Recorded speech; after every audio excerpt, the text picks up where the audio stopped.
This is a sequel to my reactions channel, Just Chatting video last week. If you're interested, feel free and check out that video. Link below in the description section, as well as the Just Chatting playlist. Credit to a friend of mine, Aslan. She's the one who inspired me to make this video. Quote unquote, I do wonder what your thoughts are on streamers, let's players who do games, more specifically games with story or of linear nature. Personally, I think that no commentary playthroughs shouldn't be covered under fair use, but even with commentary, sometimes people add little to nothing to the gameplay. Would be interested to know your perspective. Thank you very much, Aslan. By the way, she streams occasionally on Twitch. Her Twitch channel link below in the description section. So first off, I want to put two brackets up when it comes to non-commentary streamers. First off, we have the Let's Players, as Aslan was talking about, whether it's story, linear, any game at all. And then we have the stream stillers, as I like to call them, those that will look for an event or a show, like a movie, a TV show, and they will just stream it on their channel illegally. That, in my opinion, is obviously clearly a violation of fair use. Those channels should be struck because they're clearly stealing content. However, I do have a little bit different opinion regarding those non-commentary channels that do playthroughs or live stream playthroughs. But I'm going to say this right now. If their goal is to grow their channels and build up an audience without commentary, they're going to struggle in order to accomplish that goal. However, I do think that non-commentary streamers, let's players that play video games should always be protected by fair use. Because when you play a video game, everybody is going to play the game a little bit differently. Even if the differences seem small, you're still playing the game yourself. So as long as you're playing the game in your Let's Play or your live stream, even if you don't do commentary, I still feel like that is fair use and should always be protected by fair use. Now, the reason why I believe that is because if the day ever comes where YouTube, Twitch decides that non-commentary streamers, let's players should not be protected by fair use, they start getting struck, they start losing their channels, I feel like it's a slippery slope towards the rest of us commentary streamers and let's players also being on the chopping block sooner rather than later. So if we're going to have fair use, I believe that it should apply to all of us, the gaming commentators, as well as the gaming non-commentators, because it's like the old saying goes. First they came after this group, then that group, and then they finally came after me. So that's a big reason why I don't think that the non-commentary channels that play the game, that actually play it, that aren't stealing it from somebody else, they bought the game, they're playing it, they just don't want to do commentary, should also be protected by fair use. However, I do have an opinion regarding non-commentary channels that's not exactly positive. Now, bear with me. If you are a non-commentary channel and that's just what you choose to do, then more power to you. It's fair use in my opinion, like I've already established. You're most likely never going to grow your channel or build an audience by being a non-commentary channel. The only way I see you maybe being able to pull it off as a non-com channel that builds up subscriber base and views is you manage to let's play or stream the game right when it comes out and you're one of the first ones to do it, or you just happen to be an epic pro gamer that's really good at video games but you just don't like talking.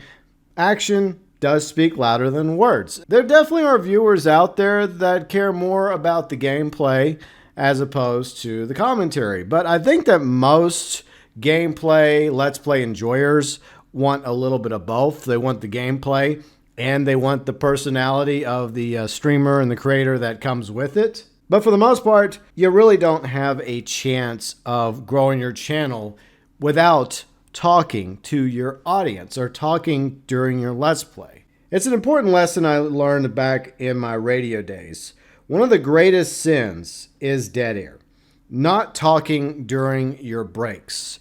In other words, not talking during your Let's Play or not talking during your live stream of whatever game you're streaming, because this is a very interactive platform, whether you're doing it on YouTube or Twitch, and people like to interact with the creator and the streamer. If you're not talking, then you're not interacting. You're not saying something. You're not reacting to the game itself or to the characters or the situations you happen to be in while you play the game, or your experience with previous games that are similar to the one you're playing. Maybe it's a sequel to a franchise you enjoy playing. Maybe it's a favorite comic book character, or maybe it's by a studio that you absolutely love playing their games.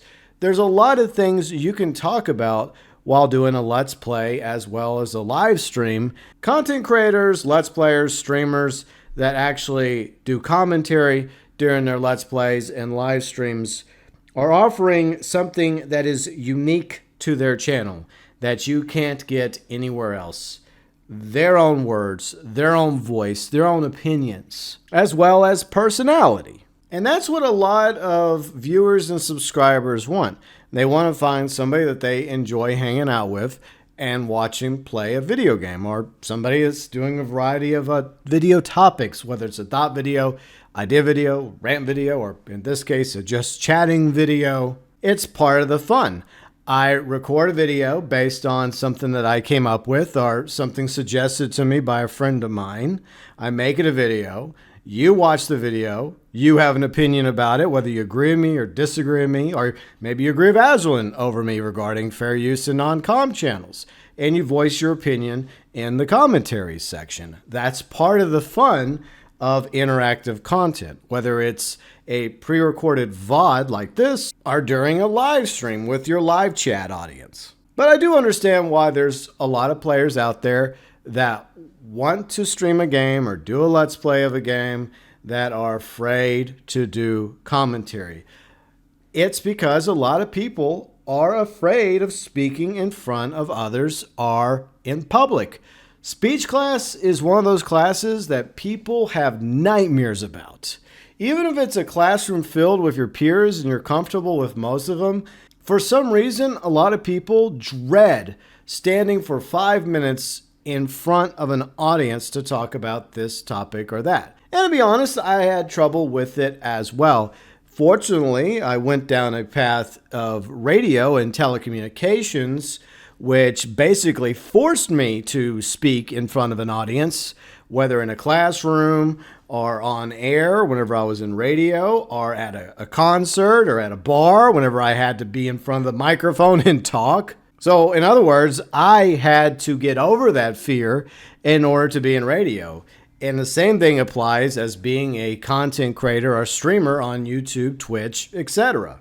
So if you want to go further than just doing non-commentary videos or streams, you have to be willing to quote unquote crack the mic.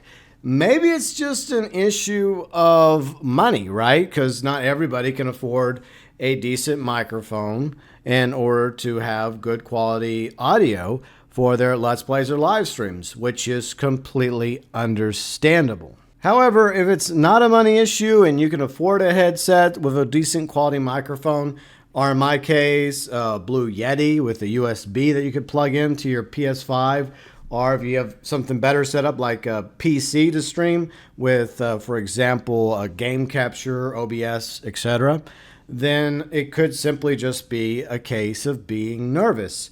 And yeah, the first time that you talk in a video or a live stream, or the first time I did so on air many years ago, back in my early days of radio, you will be nervous at first. You will stumble over your words, just like I have and continue to do, but it will get better the more times you talk during Let's Plays, especially when it comes to those that happen to interact with you in your live chat, which may not happen right away.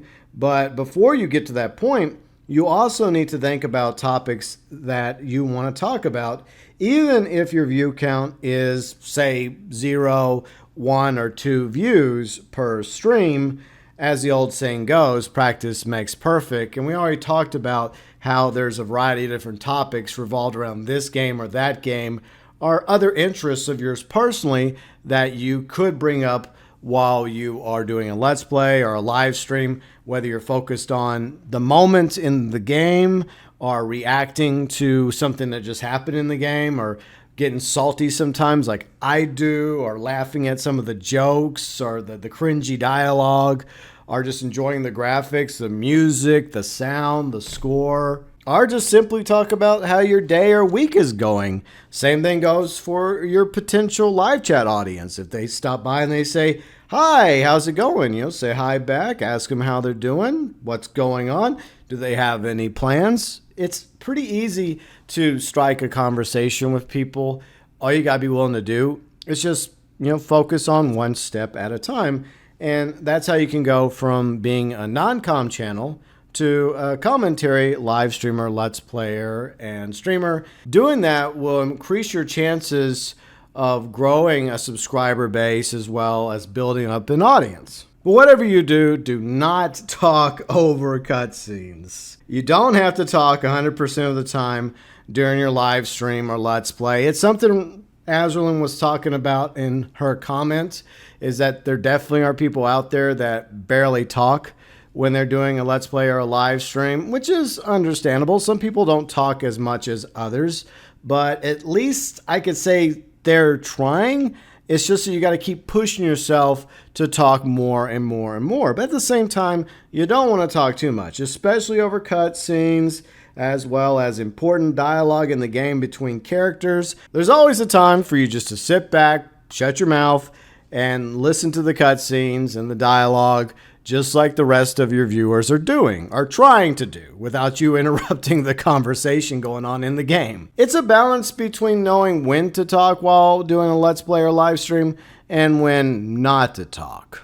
But like I said, there could be a variety of reasons why somebody doesn't want to do commentary in a Let's Play or live stream. It could be a money issue. Maybe they can't afford a decent quality headset or microphone. Maybe they're just absolutely nervous. Maybe they're afraid that people will make fun of them because they're not fluent in speaking a certain language, or they have a speech impediment, or they just feel like they're just going to have word salad and stumble every time they talk. You just have to imagine commentary in a video or live stream like a skill tree, just like anything else. You start off at the bottom, but the more you do commentary in videos and live streams, the better you're going to get at it.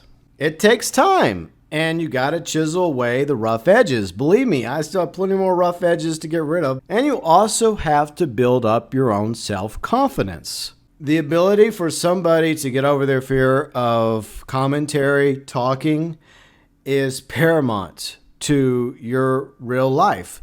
And I honestly believe that one of the important skills you can learn, if not anything else, from being a creator or a streamer, is the ability to better communicate with others. Not just your viewers and subscribers, but also people in your real life. Communicating might make you some new friends, it might land you that new job, and the ability to communicate with others, especially new people you encounter. And for anyone out there wondering if they're ever going to find that special someone, one important thing you got to remember is you have to communicate with your future potential partner. And you have to have that confidence in order to go up to them and talk. Maybe it doesn't turn out to be the one. Maybe you get rejected a few times, like myself and many others have. But the more comfortable you get talking with people, the more confident you will get.